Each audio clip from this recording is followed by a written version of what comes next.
मेरा सवाल ये है कि मैं भारत जोड़ो यात्रा के बारे में बात करूंगा। भारत जोड़ो यात्रा के ज़रिए आप क्या समझते हैं कि आप कम्युनल एजेंडा और नफ़रत तोड़ने में कामयाब रहे? और दूसरी एक अहम बात यह है कि क्या आपने जो दौरा किया है अब तक, उसमें जो अवाम के मसाइल हैं, इश्यूज़ हैं, वो उनमें सिमिलैरिटीज़ क्या देखी हैं आपने, वो हम जानना चाहेंगे। देखिए,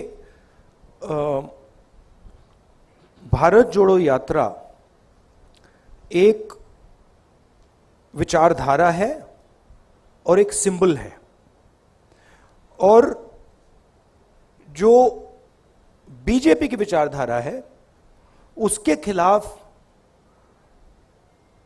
क्लैरिटी से एक दूसरी विचारधारा रखने का तरीका है। रास्ता लंबा है। बीजेपी से लड़ना, जो इंस्टीट्यूशनल कैप्चर इन्होंने किया है, उससे लड़ना 2 मिनट का काम नहीं है। मगर भारत जोड़ो यात्रा एक बहुत अच्छा कदम है। मुंसिफ से बशीरुद्दीन जी। बशीरुद्दीन जी बोलिए।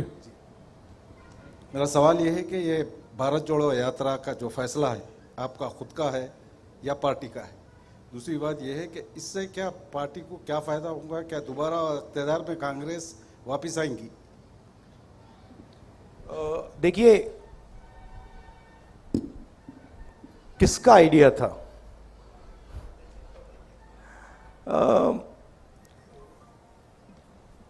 जनरल डिस्कशन चल रहा था बहुत साल पहले। मैं यात्रा करना चाहता था, बट उस टाइम कोविड आ गया, फिर थोड़ा यात्रा करना मतलब मुश्किल हो गया, तो फिर हमने उसको एक तरीके से पोस्टपोन कर दिया था। और फिर मेरे माइंड में था कि मैं पर्सनली हिंदुस्तान में पैदल चलना चाहता था, और मेरे माइंड में था। और फिर कांग्रेस पार्टी के भी 2-3 लोगों ने यह सुझाव दिया। तो अब मेरे माइंड में पहले आया या उनके माइंड में पहले आया, मालूम नहीं। आप ही के माइंड में पहले आया राहुल जी। एक्चुअली सच बोलूं तो पहली बार जब मैंने ये सोचा था, मैं 25-26 साल का था। उस टाइम मैं पॉलिटिक्स में भी नहीं था, बट उस टाइम मैं नहीं कर पाया। तो मैंने सोचा कि अंदर ये डिजायर तो था, और मुझे काफी अच्छा लग रहा है। मेरे लिए ये जरूर ये बीजेपी से, आरएसएस से लड़ने का तरीका है, राजनीतिक तरीका है, और उससे कांग्रेस पार्टी को फायदा होगा। मगर मेरे लिए ये पर्सनल जर्नी भी है, तो मुझे बहुत सीखने को मिल रहा है। हिंदुस्तान के बारे में काफ़ी समझने को मिल रहा है। जो तेलंगाना की आपने बात कही, तेलंगाना में कांग्रेस पार्टी चुनाव जीतेगी। हम मिलके लड़ेंगे, एक साथ लड़ेंगे, और जो हमारा जो फाउंडेशनल आइडिया है, विचारधारा है, उसको डिफेंड करने के लिए लड़ेंगे। मैं अभी हिंदी मीडिया से सवाल लूंगा। जैनेंद्र, संक्षिप्त में पूछेगा प्लीज, समय का बहुत अभाव। ठीक है।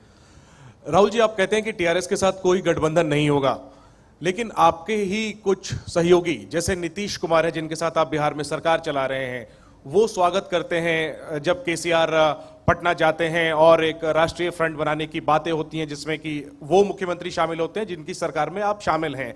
तो ये फिर आप कहते हो कि टीआरएस कंफ्यूजन फैला रही है। क्या इन चीजों से कंफ्यूजन नहीं फैलता? और राहुल जी, सवाल कंक्लूड कर लूं कि क्या भविष्य में 2024 में आप कहते हो कि तेलंगाना में कोई समझौता टीआरएस से नहीं होगा, क्या 24 में नौबत आएगी तो भी कांग्रेस टीआरएस के साथ कतई हाथ नहीं मिलाएगी किसी भी सूरत में? देखिए, सबसे पहले ये मैं नहीं कहता हूं, ये तेलंगाना की जो लीडरशिप है,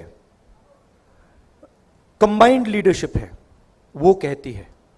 जो वो कह रहे हैं उसको कांग्रेस पार्टी एक्सेप्ट करती है और उस बेसिस पे एक्शन लेती है। नीतीश जी अगर ये टीआरएस से बातचीत करना चाहते हैं तो that is his concern, that is his desire and he is welcome to do it. But for us, हमारे लिए तेलंगाना में we are very clear, we cannot stand with the corruption, the approach and the attitude of the TRS. The TRS is looting the people of Telangana. It is snatching land away from Dalits, from tribals.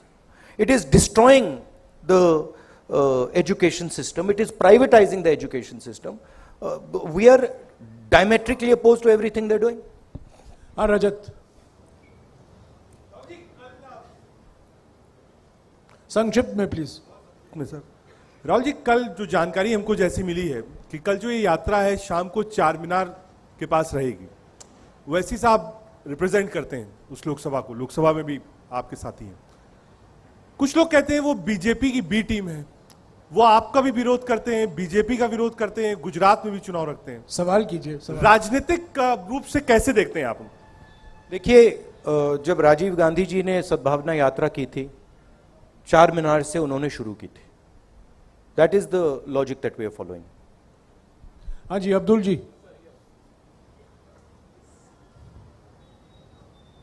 Sir, yesterday's कल के incident में, Morbi cable bridge incident में 134 लोग की मृत्यु के कौन जिम्मेदार है? आप किसको जिम्मेदार ठहराते हैं गुजरात में जो इंसिडेंट हुआ उसको?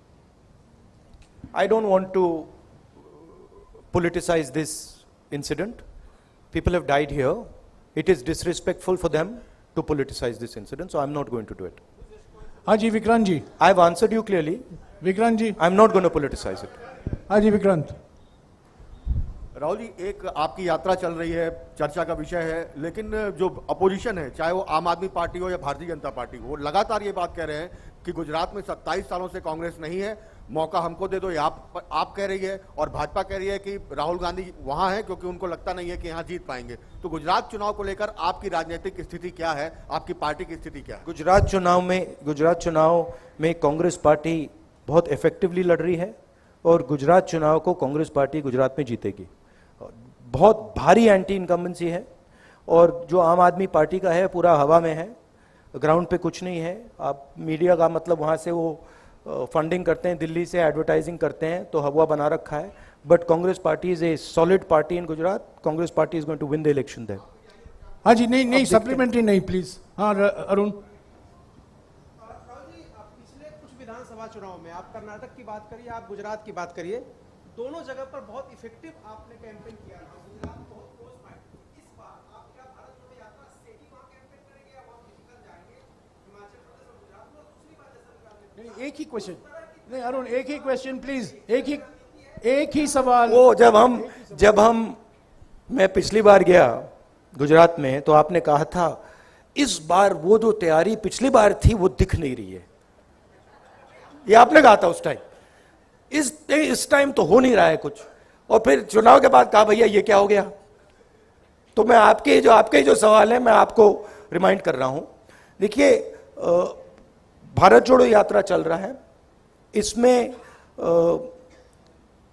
हम एक मैसेज देने की कोशिश कर रहे हैं और हम इस मैसेज से डिस्ट्रैक्ट नहीं होना चाहते हैं। मगर गुजरात का चुनाव, हिमाचल के चुनाव के बारे में हमारा डिस्कशन चलेगा। Kharge ji is the president of the party, he will decide how I am to be utilized. ये हिंदी मीडिया के सवाल हो चुके हैं, मैं अभी अंग्रेजी के सवाल लूंगा। आखिर में 3 सवाल हैं। Ravikant. Good afternoon, sir. I'm Ravikant Reddy from the Hindu newspaper. So, irrespective of what the party says, people perceive this yatra as a political yatra, in a sense. So, in that sense,